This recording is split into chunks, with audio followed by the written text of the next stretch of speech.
Hemos aprobado una serie de ayudas y decretos que suponen más de 600 millones de euros para nuestro sector agrario. En primer lugar, se ha dado la autorización para las ayudas del régimen de pago básico y agroambientales. Esto es la PAC para la temporada 2017-2018. Significa que de ayudas de pago básico y pagos asociados hablamos de 522.195.831 euros. Hablamos de la ayuda nacional de los frutos de cáscara con 73.042 euros. Y hablamos de las ayudas agroambientales, de todas y cada una de ellas. Hablamos de producción integrada, 16.600.000 euros.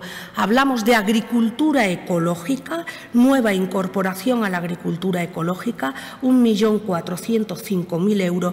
Y mantenimiento de los compromisos de la agricultura ecológica, 3.400.000 euros. Aparte de esas ayudas, tenemos las indemnizaciones compensatorias para las zonas de montaña o con limitaciones por un valor de 16 millones de euros.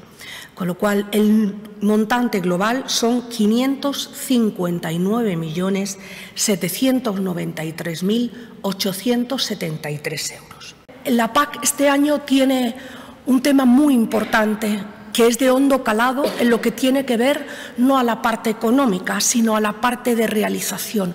Esta PAC lleva todo telemático y todo en aras de la simplificación administrativa, de la transparencia, de la administración electrónica y de facilitar a la ciudadanía que pueda presentar sus cosas. Entonces, es muy importante el nuevo modelo de la PAC. Se lleva trabajando desde junio del año pasado, con grupos de trabajo, con Administración Electrónica y con la Dirección General de la PAC, para que a 1 de febrero estuviera todo correcto y pudiera ser publicado correctamente.